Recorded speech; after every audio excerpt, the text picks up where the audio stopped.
आज के आपके करंट अफेयर्स 14 सितंबर 2022 के सबसे पहला करंट अफेयर है राइट टू कंटेस्ट इलेक्शंस। देखो ये प्रीवियस ईयर पेपर में ऑलरेडी ये क्वेश्चन आ चुका है इनडायरेक्ट सेंस में। ठीक है, राइट टू वोट के रिगार्डिंग आ चुका है, तो आपको कभी राइट टू कंटेस्ट इलेक्शंस का भी क्वेश्चन आ सकता है। डायरेक्टली पेपर में क्वेश्चन राइट टू वोट के बारे में पूछा गया था कि राइट टू वोट आपका कौन से टाइप का राइट है। क्या वो एक कॉन्स्टिट्यूशनल राइट है? क्या वो आपका एक फंडामेंटल राइट है? क्या वो आपका स्टैट्यूटरी राइट है? तो बेसिकली जो राइट टू वोट है वोट डालने का जो राइट है वो आपके कॉन्स्टिट्यूशनल राइट है, आपके कॉन्स्टिट्यूशन में गिवन है आर्टिकल 324 में। तो हर इंसान जो भी 18 साल से ऊपर इंडिया का सिटीजन है और उसका कोई क्राइम रिकॉर्ड नहीं है, ठीक है, कन्विक्टेड नहीं है सीरियस क्राइम में वो भी, तो उस पर्सन को आपके वोटिंग का राइट इंडिया के अंदर मिलता है। ठीक है, तो ये चीज़ यहाँ से आती है। अब इससे दूसरी चीज जो है right to contest election. Contest election का मतलब है कि आप इलेक्शन लड़ना चाहते हो। तो इंडिया में क्या कोई भी इलेक्शन लड़ सकता है या उसकी भी कोई कंडीशंस हैं, क्या है वो सब कुछ हमने यहाँ पे आपके देखना है।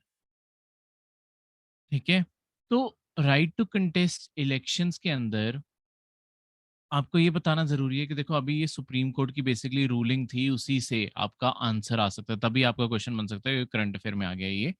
ठीक है, तो सुप्रीम कोर्ट ने बोला है तो राइट टू कंटेस्ट इलेक्शन जो है ये ना ही एक फंडामेंटल राइट है, ना ही एक कॉमन लॉ है, ना ही मतलब ये कॉन्स्टिट्यूशनल लॉ है, तो ये दोनों ही नहीं है। ठीक है, तो आपको कंटेस्ट करने का फिर कहाँ से राइट मिलता है? सी आपके एक इंडिया में एक्ट बनाया गया है, the representation of people's act 1950। इस एक्ट के थ्रू आप इलेक्शंस में खड़े हो सकते हैं, क्योंकि इसके अंदर क्राइटेरियाज और बहुत सारी चीजें लिखी हुई हैं कि किस तरीके से आप कंटेस्ट कर सकते हो, इलेक्शंस में खड़े हो सकते हो। ठीक है, तो सारे क्राइटेरियाज हर चीज इस एक्ट के अंदर लिखी हुई है। इसके अलावा एक और एक्ट भी है 1951 का, रिप्रेजेंटेशन ऑफ पीपल्स एक्ट 1951। उसके अंदर डिस्क्वालिफिकेशंस भी लिखी हुई हैं कि आपको डिस्क्वालीफाई कौन सी चीज करवा देगी, वो सारी उसके अंदर भी लिखी हुई हैं। तो ये दो एक्ट मिलके डिसाइड करते हैं। इवन वोटर्स का जो क्वालिफिकेशन क्राइटेरिया है ना, वो इसके अंदर लिखा हुआ है। सी आप वोट डाल सकते हो, पर जैसे मैंने आपको बताया वोटिंग का राइट कई केसेस में ले लिया जाता है, जैसे कि अगर आप मेंटली साउंड नहीं हो और ये कोर्ट के द्वारा प्रूव हो गया। ठीक है, या किसी पर्सन ने कोई बहुत ही सीरियस क्राइम कमिट कर दिया, ऐसे लोगों को वोटिंग के राइट नहीं होते। ठीक है, या किसी ने इंडिया की सिटीजनशिप गिव अप कर दी है, उसे वोटिंग का राइट नहीं होगा। तो ऐसी चीजें इस लॉ के अंदर लिखी हुई हैं। ठीक है, लॉज को बहुत क्लियर होना ऐसे मामलों में ज़रूरी होता है, नहीं तो लोग लूप होल्स का ही तो फ़ायदा उठाते हैं। ठीक है, तो ये सारी चीज़ें यहाँ पे लिखी हुई हैं। ठीक है, इसके अलावा इस एक्ट ने किस तरीके से आपकी कॉन्स्टिट्यूएंसीज की बाउंड्री बनाई जाती है, आपकी डिलिमिटेशन कमीशन कैसे बनाई जाएगी, उसके बारे भी इस एक्ट के अंदर लिखा हुआ है। हर इलेक्शन से पहले इलेक्टोरल रोल कैसे तैयार होगा? इलेक्टोरल रोल का मतलब होता है जो वोटर लिस्ट हम जिसे कहते हैं ना, कि कितने लोग एक कॉन्स्टिट्यूएंसी में वोट डालने के लिए एलिजिबल हैं, उसे इलेक्टोरल रोल कहते हैं। तो कितने लोग इलेक्टोरल रोल में कैसे नाम आएगा, कैसे चेक करना है, वो सब कुछ। नेक्स्ट, चीफ इलेक्टोरल ऑफिसर की क्या काम होंगे, chief sorry electoral registration officer के क्या क्या काम होंगे, वो सारे इस एक्ट के अंदर लिखे हुए हैं। रिटर्निंग ऑफिसर जो हर पोलिंग बूथ को मैनेज करता है। ठीक है, तो ऐसे सारी चीज़ों की यहाँ पे आपको राइट दिए हुए हैं। ठीक है, इवन जो लोग इंडिया के सिटीजन्स हैं पर बाहर रह रहे हैं, 2010 से हमने उन्हें भी वोटिंग का राइट दिया हुआ है कि वो भी वोट डाल सकते हैं। उनके लिए भी हमने वोटिंग क्राइटेरिया बनाया हुआ है कि अगर आप रेजिडेंट नहीं हो इंडिया के पर आप सिटीजन हो इंडिया के, कोई ऐसा भी तो इंडियन हो सकता है जो फॉरेन में जाके काम कर रहा है पर अभी भी उसके पास पासपोर्ट हर चीज इंडियन ही है, तो वो इंडिया में वोट डालने के लिए एलिजिबल होता है। बस उससे अपने आप को या तो खुद रजिस्टर करना पड़ता है, या अगर उसके बिहाफ पे किसी ने वोट डालनी है तो उसके उसे रजिस्ट्रेशन करवानी पड़ती है। ठीक है, नेक्स्ट जो करंट अफेयर है वो है आपका फोर्टिफाइड राइस के बारे। अब ये फोर्टिफाइड राइस का क्या मतलब होता है? देखो इसके स्टैंडर्ड आपके food safety and standards authority of India FSSAI, her food packaging के आप पीछे देखते होगे एफएसएसएआई का लोगो लगा होता है। तो इंडिया के अंदर आपने कोई भी पैकेट फूड बेचना है, पैक्ड फूड बेचना है, इवन जो रेस्टोरेंट्स और कहीं और पे सर्व करना है, आपको सबसे सबसे पहले सर्टिफिकेशन लेनी पड़ती है एफएसएसएआई की। उसके मुताबिक आप कुछ स्टैंडर्ड्स की श्योरिटी दे रहे हो कि हम इतने स्टैंडर्ड्स का खाना तो देंगे ही। देखो अब बात क्या है कि हमारी कंट्री में ना मॉल न्यूट्रिशन की बहुत ज़्यादा प्रॉब्लम है, कुपोषण। लोगों को प्रॉपर न्यूट्रिशन नहीं मिलता। हमारे यहाँ पे देखो हमारी बॉडी के अंदर 2 टाइप के सप्लीमेंट्स हमें चाहिए होते हैं। एक होते हैं मैक्रो न्यूट्रिएंट्स और एक होते हैं माइक्रो न्यूट्रिएंट्स। हम मैक्रोस तो कई लोग तब भी खा लेते हैं, चलो मतलब हमारी अभी भी ज़्यादातर आबादी नहीं खा पा रही, पर जो खा भी रहे हैं ना, उनकी बॉडी में भी ज़रूरी नहीं है कि न्यूट्रिशन सारे पूरे हों। हो सकता है कि उनकी बॉडी में भी कई चीज़ों की कमी हो। उसका कारण है कि हम माइक्रो खाने के अंदर प्रॉपरली नहीं लेते।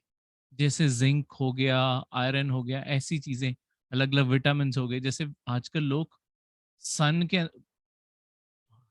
सन का एक्सपोज़र लोगों का बहुत कम हो गया, तो विटामिन डी जो हमारी बॉडी खुद बना सकती है, ये लोगों ने लेना ही बंद कर दिया क्योंकि इसके लिए सन का एक्सपोज़र चाहिए, तभी आपकी बॉडी खुद बना पाती है। अगर सन का एक्सपोज़र नहीं मिल रहा है, तो किसी खाने के थ्रू या टैबलेट्स के थ्रू इसे पूरा करना ज़रूरी है, ठीक है? नहीं तो अगर आपको भी ऐसा कोई सिम्पटम शो होता है कि आपको वीकनेस रहती है, नींद ज़्यादा आती है, कुछ भी, तो हो सकता है कि आपको विटामिन, बॉडी पेन्स हो, ये सब कुछ विटामिन ता ही जा रहा है। ऑब्वियसली ज़्यादा टाइम इंडोर रहने लग गए हैं, तो ये बच्चों से लेके बड़ों तक सबको ये प्रॉब्लम आ रही है कि विटामिन डी की कमी बढ़ती जा रही है। अब इन्हीं चीज़ों को दूर करने के लिए, काफ़ी चीज़ों को दूर करने के लिए हम क्या करते हैं, जो हमारा आम खाना है ना, जैसे राइस ही हो गया, हम राइस के अंदर अलग-अलग माइक्रो न्यूट्रिएंट्स ऐड कर देंगे, ठीक है? उससे क्या होगा, जब भी कोई भी इस राइस को खाएगा उसे अपने आप ही न्यूट्रिएंट मिल जाएँगे। जैसे आयरन आपका, फॉलिक एसिड हो गया, विटामिन बी 12 हो गया, ऐसी सारी चीज़ें आपकी राइस में ऐड कर दी जाती हैं। ताकि जब भी आप राइस खाओगे, देखो टेस्ट में कोई चेंज नहीं आता, बस न्यूट्रिशन हम ऐड कर देते हैं। जब भी खाने के अंदर न्यूट्रिशंस को ऐड किया जाएगा ना, उसे कहते हैं कि आपका खाना फोर्टिफाइड कर दिया गया है। यानी कि उसके अंदर माइक्रो न्यूट्रिएंट्स, ये चीज़ याद रखना, मैक्रो नहीं माइक्रो न्यूट्रिएंट्स हो, ठीक है? आपके माइक्रो न्यूट्रिएंट्स ऐड किए गए हैं, ठीक है? और इसके कारण आपके जहाँ पे भी आपके फोर्टिफाइड फूड होगा, उसके बाहर ना आपका प्लस एफ का लोगो भी लगा दिया जाता है, ताकि लोगों को पता चल जाए। और फोर्टिफाइड कई बार लिखा भी होता है, ठीक है? जैसे मिल्क को पढ़ोगे, मिल्क भी आपके आजकल फोर्टिफाइड आते हैं, अगर पैकेट में लेते हो तो।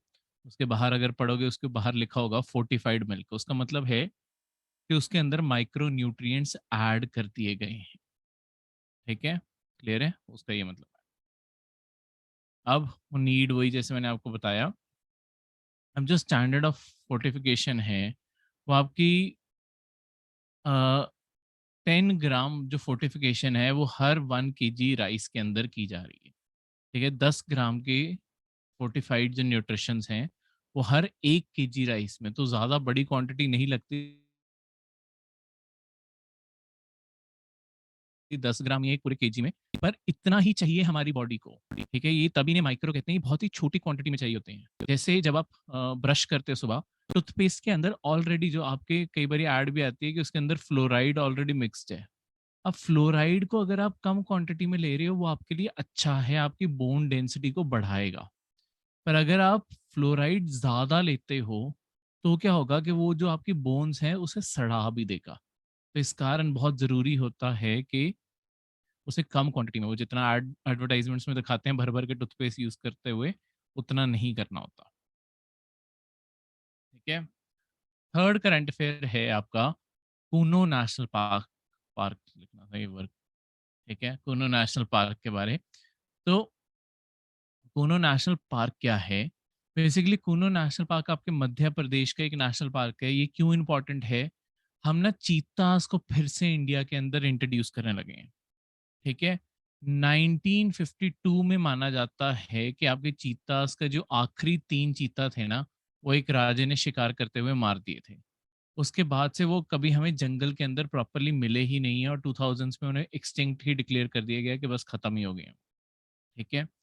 पर 1952 से माना जा रहा है, क्योंकि तब से उसका कोई रिकॉर्ड नहीं है, कि 1952 में ही वो एक्सटिंक्ट हो गए थे, ठीक है। और तब से लेके इंडिया के अंदर अब चीता, देखो इंडिया के अंदर जो ओरिजिनली चीता मिलते थे, चीता की जो वैरायटी थी वो एशियन चीता थे। एशियन चीता हमारे यहाँ से बिल्कुल वाइप आउट हो चुके हैं, एशिया से वाइप आउट हो चुके हैं। इसीलिए हम क्या करना चाहते हैं, अपने जंगल के अंदर डाइवर्सिटी बनाए रखने के लिए ना, हम अफ्रीका से, आपकी ओरिजिनली नामीबिया देश है आपका, अफ्रीका का आप मैप देखोगे सदर्न साइड पे दिखेगा आपको, नामीबिया देश है, वहाँ साउथ अफ्रीका देश से और 6 मंगवाए जाएंगे जब एक बार ये प्रोग्राम चलने लग जाए, ठीक है। तो ये जो पहले 8 आ रहे हैं, इन सबको कूनो नेशनल पार्क में रखा जाएगा। तो इस कारण इंडिया काफ़ी ज़्यादा प्रिपरेशन कर रहा है, और फाइनली अब बस आने शुरू हो जाएंगे, ठीक है, ये आपके सारे चीतास। तो इसकी सारी तैयारी पूरी हो चुकी है, इसलिए कूनो नेशनल पार्क इंपॉर्टेंट है, याद रखना है, ये मध्य प्रदेश में है। यहाँ पे ड्राई डेसिडुअस फॉरेस्ट हैं आपके। ड्राई डेसिडुअस फॉरेस्ट का मतलब होता है जिनका पतझड़ का मौसम आता है, और ड्राई मतलब बारिश कम होती है यहाँ पे, ठीक है। तो ये सारी चीज़, इस चीज़ को याद रखना, ठीक है। कभी अपने आप में यही क्वेश्चन बन सकता है कि कौन सा जानवर है, मतलब बहुत ही बेसिक क्वेश्चन भी, पेपर में हमेशा मुश्किल क्वेश्चन नहीं आते, आसान क्वेश्चंस में ऐसी चीजें भी आ सकती हैं। कौन सा जानवर है जो एक्सटिंक्ट हो चुका था, अब जो दोबारा इंट्रोड्यूस किया जा रहा है, ठीक है। अभी भी चीता का जो आईयूसीएन स्टेटस है, अफ्रीकन चीता का, उसका आईयूसीएन स्टेटस क्या है, ये भी पढ़ के रखना। उसके बाद हम कौन सी कंट्री से ये चीता मंगा रहे हैं अभी, वो चीज़ आपको हमेशा पेपर में पूछी जा सकती है, कहाँ उन्हें रखा जा रहा है, कौन सी स्टेट में है, ऐसी सारी चीज़ें आपको पता होनी चाहिए, ठीक है। तो आपको ये सारे फैक्ट याद रखने हैं। नेक्स्ट है हैदराबाद लिबरेशन डे। देखो 17 सितंबर हर साल अभी डेट आनी है, उसे हैदराबाद लिबरेशन डे माना जाता है। क्योंकि हुआ क्या था, जब आपकी पार्टीशन का टाइम आया, ओरिजिनली जितनी भी इंडिया के अंदर प्रिंसली स्टेट्स थी, राजाओं की जितनी भी इलाके थे, उन सबको ना ऑप्शन दो तीन चीज़ों की दी गई। या तो आप इंडिया को ज्वाइन कर सकते हो, या पाकिस्तान, ओरिजिनली क्या आप इंडिया को ज्वाइन कर सकते हो, पाकिस्तान की तरफ जा सकते हो, या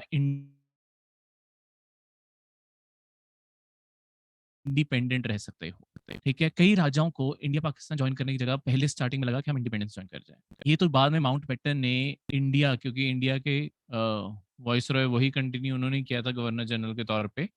तो बेसिकली जो आपके माउंट बैटन थे, उन्होंने ये कंपलसरी कर दिया कि जिनकी बाउंड्री इंडिया को लगती है या पाकिस्तान की लगती है, वो इन्हीं में से किसी को ज्वाइन कर सकते हैं, इंडिपेंडेंस का ऑप्शन नहीं है, ठीक है। तो ये बाद में ऑप्शन कैंसिल कर दिया गया था।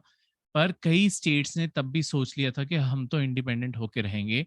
जैसे इंडिया की उस टाइम की जो वेल्दीएस्ट और सबसे पावरफुल प्रिंसली स्टेट थी हैदराबाद, क्योंकि इन्होंने ब्रिटिश को बहुत अर्ली ज्वाइन कर लिया था। सबसे पहले सब्सिडरी अलायंस में आने वाले ये लोग थे, ब्रिटिश के साथ बहुत ही स्टार्टिंग से ही जुड़े हुए थे, तो ऑब्वियसली अगलों को ब्रिटिश रूल का बहुत फायदा हुआ था लॉन्ग टर्म में। यहाँ के जो निज़ाम थे, मीर ओस्मान अली खान, या जिन्हें आसफ झा द सेवंथ कहते थे, इन्होंने बेसिकली ये सोच लिया था कि मैं अपने हैदराबाद जो किंगडम है इसे अलग ही कर लूंगा। उसके लिए उन्होंने अपनी आर्मी भी तैयार करनी शुरू कर दी थी, ठीक है। ये जो सारे का सारा खतरा था, इस चीज को देखते हुए कि शायद इंडिया के बीचों बीच एक अलग देश होगा हैदराबाद का, इंडिया ने क्या किया, इंडिया ने इस पूरी स्टेट के चारों ओर ब्लॉकेड लगा दिया, इकोनॉमिक ब्लॉकेड पहले, और फिर हमने मिलिट्री एक्शन करके इनके जो इरेगुलर सोल्जर से, ज़्यादा कोई बड़ी आर्मी नहीं थी, क्योंकि ब्रिटिशर्स ने आर्मी ज़्यादातर लोगों के हटा दी थी, ये बस अपनी एक अभी फौज बनाने की कोशिश में लगे हुए थे। तो हमने टाइम से एक्शन लेके ही निज़ाम को हटाया, और हैदराबाद, जो आज आंध्र प्रदेश और तेलंगाना का एरिया बन गया, और कुछ कर्नाटका का भी एक्चुअली, ये सारा का सारा हमने मर्ज करके इंडियन स्टेट का हिस्सा बना लिया, ठीक है, क्लियर है। तो ये सब कुछ था। नेक्स्ट जो आपका करंट अफेयर है वो है रबड़ क्रॉप के बारे। बेसिकली पेपर के अंदर जनरल न्यूज़ थी कि रबड़ क्रॉप के इंटरनेशनली प्राइजेस बहुत कम हो रहे हैं, तो इंडियन मार्केट में भी उसके प्राइजेस गिर चुके हैं। 150 पर केजी के अकॉर्डिंग आपकी रॉ मटेरियल रबड़ क्रॉप इस टाइम बिक रही है। ठीक है, तो वो गवर्नमेंट से रिक्वेस्ट कर रहे हैं कि इम्पोर्ट ड्यूटीज़ ये सब कुछ लगाया जाए, ताकि जो बाहर से कंपटीशन आ रहा है एटलीस्ट वो कंपटीशन ना उन्हें फेस करना पड़े। तो रबड़ क्रॉप के बारे आपको कभी क्वेश्चन आ सकता है। देखो, रबड़ सारी जगहों पे नहीं उगती, ये सिर्फ एक मॉइस्ट और ह्यूमिड क्लाइमेट में ही उग सकती है। मॉइस्ट और ह्यूमिड का मतलब है जहाँ पे अच्छी खासी बारिश होती हो, तो इसे हैवी रेनफॉल चाहिए 200 सेंटीमीटर से ज़्यादा। तो ये जो रेनफॉल है ये यूनिफॉर्मली सारे साल में बटी हो तो ज़्यादा बेटर होता है। ठीक है, एक ही मौसम में सारी ना पड़ जाए, बल्कि सारे साल में थोड़ी थोड़ी होती रहे, ये तब ज़्यादा बेहतर मानी जाती है। इक्वेटोरियल क्लाइमेट में उग सकती है, तो इक्वेटर और जो ट्रॉपिक्स के एरियाज हैं उन्हीं के अंदर ही ये ज़्यादातर उगती है। जितना आप इक्वेटर के पास जाओगे वो कंट्रीज आपकी ज़्यादा रबड़ उगाती हैं। ठीक है, या ट्रॉपिकल एरियाज में उगेगी। तो तभी आपकी ये जो इंडोनेशिया जैसे देश हैं वो इसके सबसे लार्जेस्ट प्रोड्यूसर्स में से हैं। उसके बाद इसे सॉइल जो चाहिए डीप, वायरेबल, वेल ड्रेन्ड सॉइल हो। देखो, पानी आराम से सॉइल के अंदर सोक हो जाए, पानी ऊपर इकट्ठा ना रहे, तो आराम से सॉइल पानी एब्जॉर्ब कर सके। क्योंकि जब बारिश ज़्यादा हो रही है, अगर पानी ऊपर खड़ा रह जाएगा वो अपने आप में प्रॉब्लम क्रिएट करता है, क्योंकि हवा एक्सचेंज नहीं हो पाती आपकी सॉइल से। तो यहाँ पे वेल ड्रेन्ड सॉइल हो कि आपके आराम से सॉइल के अंदर पानी पास हो रहा है। एसिडिक सॉइल हो, ठीक है, लेबर इंटेंसिव क्रॉप है। तो ये सारे आपके पेपर के अंदर स्टेटमेंट क्वेश्चन बन सकते हैं, जैसे हम एनसीईआरटी ज्योग्राफी के अंदर भी देखते हैं। ठीक है, तो वो सारी चीजें यहाँ पे। नेक्स्ट, ग्रुप ऑफ 20 की बात करें, ठीक है, जिसे G20 भी कहते हैं। देखो, जो ग्रुप ऑफ 20 है, G20 की जो ग्रुपिंग है, इंडिया अगले साल मतलब 1 दिसंबर से बस इंडिया इसका प्रेसिडेंट बन जाएगा। 1 साल की पूरी प्रेसिडेंसी मिलती है, तो अगले साल 30 नवंबर तक हम रहेंगे। जब आप प्रेसिडेंट होते हो, मीटिंग आपने होल्ड करनी होती है। तो अगले साल न्यू दिल्ली में मीटिंग होगी, और हमने अपने गेस्ट, किस किस कंट्री को हमने गेस्ट बुलाना है, हमने वो भी डिसाइड किया है। वो है Bangladesh, Egypt, Mauritius, Netherlands, Nigeria, Oman, Singapore, Spain और यूएई।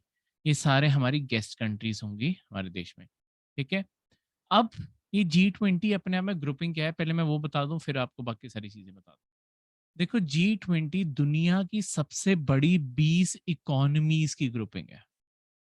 और ये ग्रुपिंग ऐसी है कि दुनिया की 80, ये जो 20 देश हैं, ये दुनिया की 80% वर्ल्ड प्रोडक्शन यानी कि जीडीपी 80% ये होल्ड करते हैं। जितना भी दुनिया में प्रोड्यूस बन रहा है ये 80% इनके पास ही है। बाकी सारी दुनिया में 193 रिकॉग्नाइज देश हैं, और बाकी सारे के सारे सिर्फ 20% प्रोडक्शन कर रहे हैं। ये 80% प्रोडक्शन इनके पास ही है। 75 to 80% दुनिया का ट्रेड ये लोग कर रहे हैं। ठीक है, और 2/3 जो दुनिया की आबादी है वो इनके अंदर रहती है, और ऑलमोस्ट दुनिया का आधा हिस्सा इन 20 कंट्रीज में। तो इन कंट्रीज का कोई भी डिसीजन इकोनॉमी को लेके होता है ना, वो अपने आप में बहुत ही पावरफुल डिसीजन बन जाता है। क्योंकि जो भी फैसला इन्होंने लिया वो अपने आप सारी दुनिया की बाकी कंट्रीज के ऊपर भी अप्लाई होने लग जाता है। क्योंकि उनके ऊपर कंडीशन लगा देते हैं कि अगर नहीं मानोगे तो आपके साथ ट्रेड करना बंद कर देंगे। ऑब्वियसली वो सारे देश हमारे साथ ट्रेड करना चाहेंगे, तो वो हमारे साथ समझौता करेंगे ही करेंगे। ठीक है, अब इसकी जो चेयर रोटेशन होती है, हर साल अलग मेंबर इसका प्रेसिडेंट बनता है, उनके पास चेयर जाती है। पर ये चेयर कैसे जाती है, देखो, सारे इसके जितने मेंबर्स हैं ना उन्हें अलग अलग ग्रुप में बांट दिया गया। ठीक है, हर साल एक कंट्री को चेयर मिलती है। जैसे अगले साल जो मीटिंग होनी है उसके लिए चेयर जो है वो इंडिया के पास है, 2023 की मीटिंग इंडिया के पास है।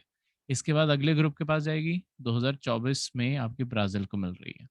ठीक है, उसके बाद आपके साउथ अफ्रीका के पास, मतलब एक टाइम पे एक ग्रुप आता है। ये ऐसा सीक्वेंस नहीं चल रहा, क्योंकि पहले कई सारे देशों ने स्टार्टिंग स्टार्टिंग में ये जो 12 देश हैं उन्होंने ज़्यादा मीटिंग्स कर ली थी, तो ये थोड़ा सीक्वेंस आगे पीछे चलता है। पर एक टाइम पे एक ग्रुप की बारी आती है। ठीक है, इस तरीके से।